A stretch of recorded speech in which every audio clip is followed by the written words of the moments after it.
तमिलनाडु विधानसभा का चुनाव वैसे तो सबसे ज़्यादा प्रतिष्ठा का मामला होना चाहिए डीएमके के लिए जो सत्ता में है, और उसके बाद अगर किसी के लिए होना चाहिए तो एआईडीएमके जो प्रमुख विपक्षी दल है। तीसरे नंबर पर टीवी के विजय जो सुपरस्टार है तमिल फिल्मों के, उन्होंने अपनी पार्टी बनाई है टीवी के और चुनाव मैदान में उतरने का उन्होंने ऐलान कर दिया।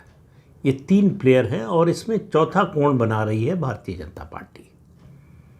भारतीय जनता पार्टी इस चुनाव को केवल अपने चुनावी सफलता की दृष्टि से नहीं देखती। उसका पहला लक्ष्य है कि तमिलनाडु में एनडीए की सरकार बननी चाहिए, और इस समय अगर सबसे ज़्यादा मुश्किल में कोई है तमिलनाडु की राजनीति में तो एनडीए संगठित होने से पहले ही, चुनाव मैदान में उतरने से पहले ही वो बिखरता हुआ दिखाई दे रहा है।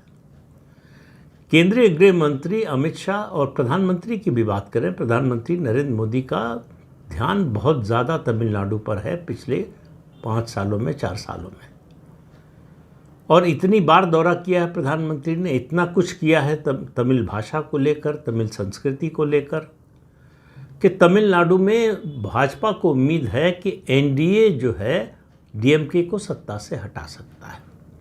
लेकिन बात केवल ये नहीं कि एनडीए डीएमके को सत्ता से हटा दे और सत्ता में आ जाए। भाजपा का लक्ष्य इससे बड़ा है।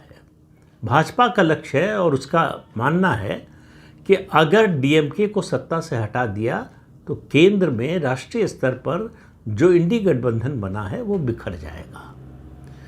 तो इंडी गठबंधन का जो फेविकोल जो उसको जोड़ कर रखे हुए है, उसमें सबसे बड़ी भूमिका डीएमके की है। डीएमके सत्ता से बाहर हुआ तो वो पूरा जो है उनका शिराजा बिखर जाएगा।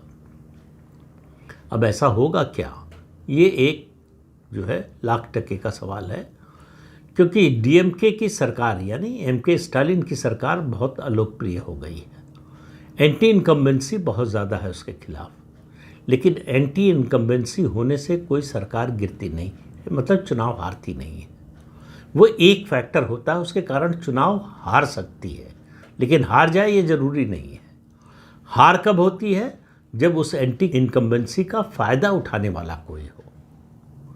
तो जो 3 खिलाड़ी मैदान में हैं, 3 खिलाड़ी की बजाय कहना चाहिए 2 खिलाड़ी, अभी अन्ना द्रमुक और भाजपा का गठबंधन टूटा नहीं है, दोनों पार्टियां एनडीए में हैं, मिलकर चुनाव लड़ने की घोषणा कर चुकी हैं और अभी तक अलग होने की कोई घोषणा नहीं हुई है। दूसरी जो दावेदार है वो टीवी के